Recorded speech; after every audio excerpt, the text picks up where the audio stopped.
ನ್ಯಾಯಮೂರ್ತಿ ನಾಗಮೋಹನ್ ದಾಸ್ ಒಳ ಮೀಸಲಾತಿ ಏಕಸದಸ್ಯ ವಿಚಾರಣಾ ಆಯೋಗವು ಪರಿಶಿಷ್ಟ ಜಾತಿಯ ಕುಟುಂಬಗಳನ್ನು ಸಮೀಕ್ಷೆ ನಡೆಸಿ ಸರ್ಕಾರಕ್ಕೆ ವರದಿ ಸಲ್ಲಿಸಿದೆ.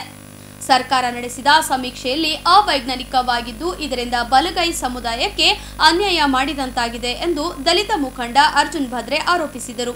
ನಗರದ ಪತ್ರಿಕಾ ಭವನದಲ್ಲಿ ನಡೆದ ಸುದ್ದಿಗೋಷ್ಠಿಯಲ್ಲಿ ಮಾತನಾಡಿದ ಅರ್ಜುನ್ ಭದ್ರೆ ಹಾಗೂ ಬಲಗೈ ಸಮುದಾಯದ ಮುಖಂಡರು ಮೀಸಲಾತಿ ಮರುಹಂಚಿಕೆ ಮಾಡುವುದು ಹಾಗೂ ಮೀಸಲಾತಿ ಪ್ರಮಾಣ ಪತ್ರವನ್ನು ಮರುಹಂಚಿಕೆ ಮಾಡಬೇಕು. ಸಮೀಕ್ಷೆ ಸರಿಯಾಗಿ ಮನೆ ಮನೆಗೆ ಭೇಟಿ ನೀಡಿ ಮಾಹಿತಿ ಸಂಗ್ರಹ ಮಾಡಿಲ್ಲ.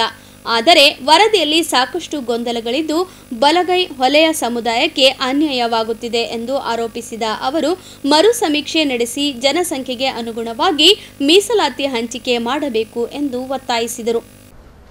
ಆದರೆ ನಾಗಮೋಹನ್ ದಾಸ್ ಅವರು ಬರೀ 17 ಜಾತಿಗಳನ್ನು ಇಲ್ಲಿ ಅವರ ವರದಿಯಲ್ಲಿ ಮಾಡ್ಯಾರ. ಮಾದಿಗ ಸಂಬಂಧಿತ ಜಾತಿಗಳಿಗೆ 18 ಜಾತಿಗಳನ್ನು ಮಾಡ್ಯಾರ. ಆದರೆ ನಾವು ಈಗ ಆಂಥ್ರೋಪಿಕಲ್ ಡಿಪಾರ್ಟ್ಮೆಂಟ್ ಸರ್ವೆ ಪ್ರಕಾರ ಇಂಡಿಯಾದಲ್ಲಿ 49 ಹೊಲೆಯ ಸಂಬಂಧಿತ ಜಾತಿಗಳಿಗೆ ಸೇರಿದ್ರೆ ನಾವು ಕರ್ನಾಟಕದಲ್ಲಿ 42 ಲಕ್ಷ ಜನಸಂಖ್ಯೆ ಆಗ್ತಿದೆ. ಆದರೆ ಉದ್ದೇಶಪೂರ್ವಕವಾಗಿ ನಾಗಮೋಹನ್ ದಾಸ್ ಅವರು ಏನು ಮಾಡ್ಯಾರ ಅಂತಂದರೆ ಹೊಲೆಯ ಸಂಬಂಧಿತ ಜಾತಿಗಳನ್ನು ಒಡೆದು ಬರೀ 17 ಜಾತಿಗಳನ್ನು ಇಟ್ಟು ನಮಗೆ 30 ಲಕ್ಷ ಜನಸಂಖ್ಯೆಯನ್ನು ಅವರು ವರದಿಯಲ್ಲಿ ತೋರಿಸ್ಯಾರ.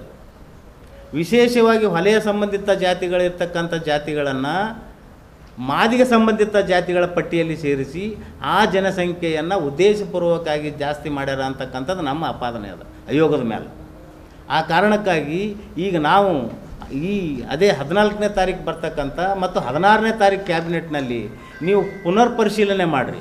ಹೊಲೆಯರಿ ಜಾತಿಗೆ ಸಂಬಂಧಪಟ್ಟಿರ್ತಕ್ಕಂಥವ್ರಿಗೆ ಒಂದು ಕಡೆ ಮಾಡಿರಿ, ಮಾದಿಗ ಜಾತಿಗೆ ಸಂಬಂಧಪಟ್ಟಿರ್ತಕ್ಕಂಥವ್ರಿಗೆ ಒಂದು ಕಡೆಗೆ ಮಾಡಿರಿ. ನೀವು ಮಾಡಿ ಈ ವರದಿ ಜಾರಿಗೆ ತೊಂಬರೇ ಹೊರತು ನೀವು ಅರ್ಧಂಬರ್ಧ ಜಾರಿಗೆ ತರಬಾರ್ದು ಅಂತಕ್ಕಂಥದ್ದು ನಮ್ಮ ಹವಾಲದ.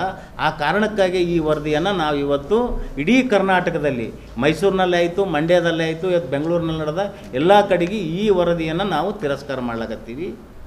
ಈ ವರದಿಯನ್ನು ನೀವು ಜಾರಿಗೆ ತರಬಾಡ್ರಿ ಅಲ್ಲಾಕತ್ತೀವಿ. ನೀವು ಕರೆಕ್ಟಾಗಿ ಪಟ್ಟಿ ಮಾಡಿರಿ. ಆಲ್ರೆಡಿ ನೀವು ಜಾತಿ ಗಣತಿ ಮಾಡಿರಿ, ಆ ಪಟ್ಟಿ ಕಡೆಗೆ ಮಾಡಿರಿ ಅಂತಕ್ಕಂಥದ್ದು ನಮ್ಮ ವಾದ ಅದ.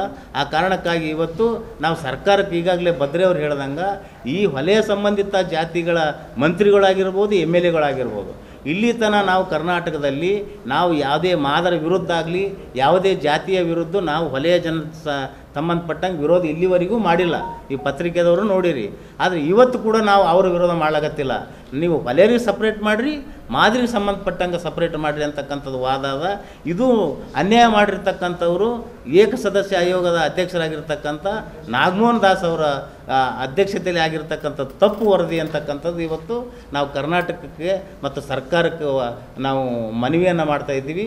ಒಂದು ವೇಳೆ ಇದು ನೀವು ಯಥಾವತ್ತಾಗಿ ಜಾರಿಗೆ ತಂದ್ರೆ ನಾವು ಇದು ಜಾರಿಗೆ ತರಲಿಕ್ಕೆ ಬಿಡಲ್ಲ ಅಂತಕ್ಕಂಥದ್ದನ್ನು ತಮ್ಮ ಮುಖಾಂತರ ನಾವು ಸರ್ಕಾರಕ್ಕೆ ಎಚ್ಚರಿಕೆ ಕೊಡ್ಲಕತ್ತೀವಿ.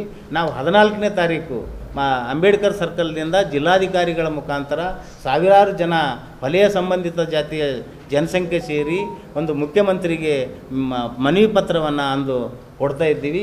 ಇದು ಎಲ್ಲ ಜಿಲ್ಲೆಗಳಲ್ಲಿ ನಡೀಲಿಕ್ಕತ್ತದ.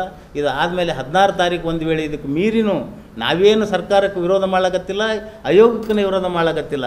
ನಾವು ಈಗಾಗಲೇ ಕೊಟ್ಟಿವಿ ಒಂದು ಪಟ್ಟಿ ಮಾಡಿ 49 ಹೊಲೆಯ ಸಂಬಂಧಿತ ಜಾತಿಗಳನ್ನು ನೀವು ಇದು ಇತಿಹಾಸದ ಇದು ನಾವೇನು ಅವರಲ್ಲಿ ಇಲ್ಲಿಗಿರೋರು ಅಲ್ಲಿಗೆ ಅಂತ ಹೇಳಕತ್ತಿಲ್ಲ. ಅದ್ರ ಪ್ರಕಾರ ನೀವು ಒಂದೇ ಮಾಡಿ ಆ ಜನಸಂಖ್ಯೆ ಪ್ರಕಾರ ಎಷ್ಟು ಬರ್ತದೋ ಅಷ್ಟನ್ನು ಮಾಡಿರಿ ಅಂತಕ್ಕಂಥದ್ದು ತಮ್ಮ ಮುಖಾಂತರ ನಾವು ಇವತ್ತು ಸರ್ಕಾರಕ್ಕೆ ಮತ್ತು ನಮ್ಮ ಮಂತ್ರಿಗಳಿಗೆ ಮತ್ತು ಆಯೋಗಕ್ಕೆ ತಮ್ಮ ಮುಖಾಂತರ ನಾವು ಎಚ್ಚರಿಕೆಯನ್ನು ಕೊಡ್ಲಕತ್ತೀವಿ. ಸುದ್ದಿಗೋಷ್ಠಿಯಲ್ಲಿ ಮುಖಂಡರಾದ ಮರೆಪ್ಪ ಹಳ್ಳಿ, ಬಸಣ್ಣ ಸಿಂಗೆ, ಗುಂಡಪ್ಪ ಲಂಡನ್ಕರ್, ದಿನೇಶ್ ದೊಡ್ಮನಿ ಸೇರಿದಂತೆ ಅನೇಕರು ಉಪಸ್ಥಿತರಿದ್ದರು.